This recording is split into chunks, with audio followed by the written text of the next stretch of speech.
This is Train Your Body with Melanie Cole and expert guests from the American College of Sports Medicine on Radio MD. You know, everybody always wants it now. They want the answers to their exercise situations now. They want the body they want now. They want to lose weight now. But you know, some of the keys that we've talked about for years on these shows are consistency and quality of what you're doing, to make sure that you're doing it properly, to make sure that you're sticking with it, your adherence to it. That is all just so important. And my guest today is Dr. Michelle Segar. She's a motivation scientist and author of No Sweat, How the Simple Science of Motivation Can Bring You a Lifetime of Fitness. So we're talking today, Dr. Segar, about core strengthening. You know, people want more is better, more is better. But when we're talking about our core, what do you think is the most important bit of information when we want to strengthen that core, which really strengthens our whole body? So when I talk about strengthening the core, I'm using a slightly different metaphor than, well, not slightly different, quite different than most people think about. Strengthening the core is known to be a way for us to not injure ourselves and to stay strong and fit, right? The core muscle in our bodies. Well, to take that analogy and take it into how do we sustain a physically active life? Let's think about it for a sec. People often start exercising, and they're not thinking about keeping to exercise. They're not thinking about sustaining a physically active life. They just decide to start exercising, and that's okay. But the problem is that people often stop. And we can't reap the amazing mind, body, spirit benefits of physical activity if we don't sustain it over time, day in and day out.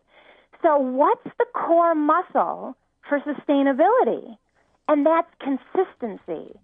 So what I talk about in my book, No Sweat, is how people can build that consistency muscle so that then they can learn how to sustain a physically active life as life throws you curveballs, which it always does. If you don't have the skill set and the mindset to maintain physical activity throughout the ebbs and flows of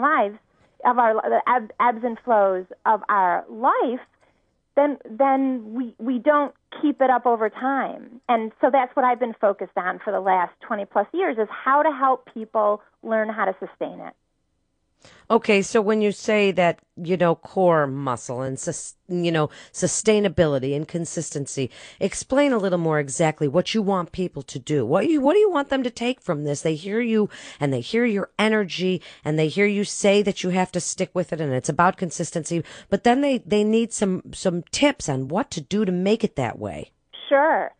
So when you're learning, if you haven't been successful over, I would say, at least a few years sustaining a physically active life, then that might be a clue that that's something that you could do to feel and live better every day. And if you want to do that, then the thing you need to understand is that you're learning how to do something new, which you haven't learned before. So you need to give yourself a break and start really small. So what I suggest people do is to create very small goals, plans for their physical activity, and to view it as a big learning experience and to experiment. So let's say someone wants to become a regularly physically active person because they want to have a lifted mood and they want to sleep better and they want to feel better. Then they say, okay, I need to figure out how to do this. I'm going to decide that on most days I'm going to walk for 5 minutes every day.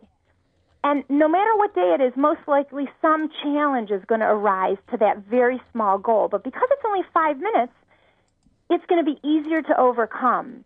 And the challenge to that the phone rings, and you are typically someone who picks up the phone when it rings. Well, that could derail your whole time.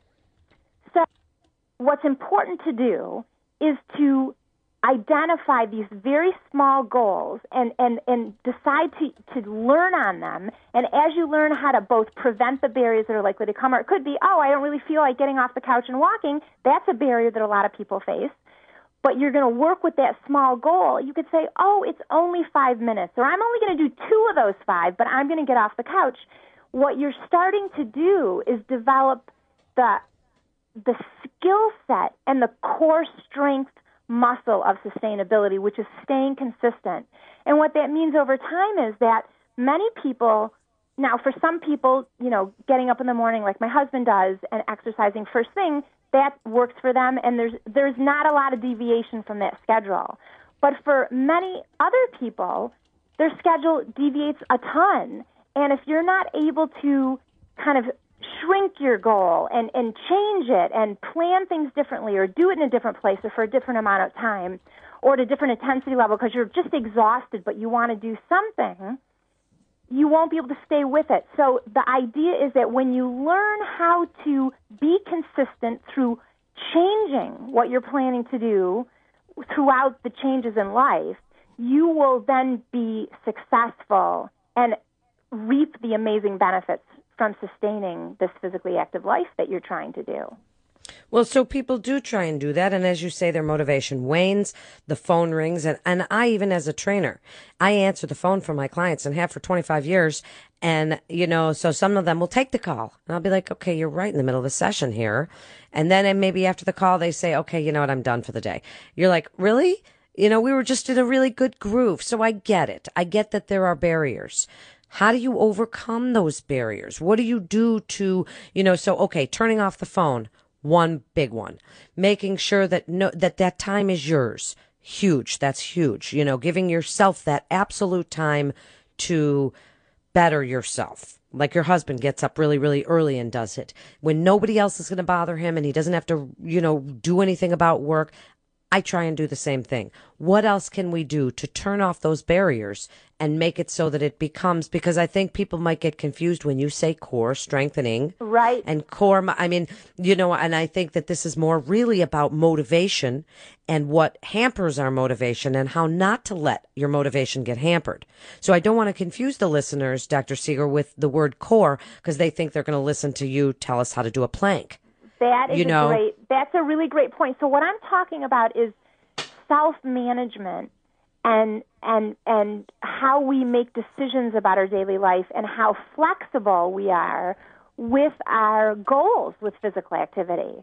So if we insist that things have to be black and white and we either hit the target or we miss it, then for those of us who don't do the first thing in the morning, there's no distractions approach to exercise, which I think is more people than not.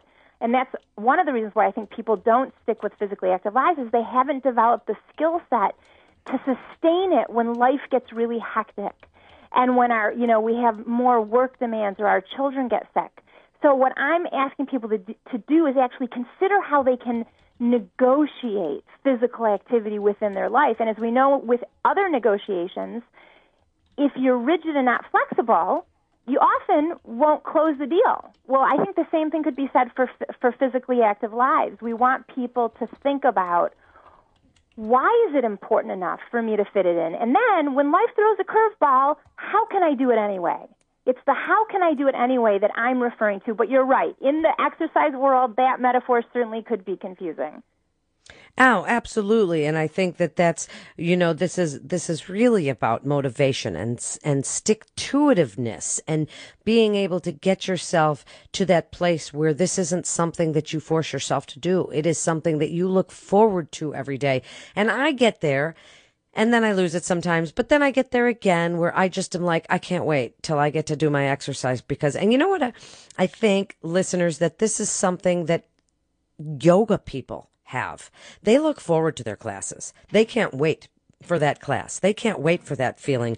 So I don't know. I think that we have to all look at what makes us jive, what makes us motivated, and that's what will make you stick to it and really keep up that adherence and even make it a little bit more fun. This is Melanie Cole. You're listening to Train Your Body with Radio MD and the American College of Sports Medicine. More great show coming up. Stay tuned and stay well.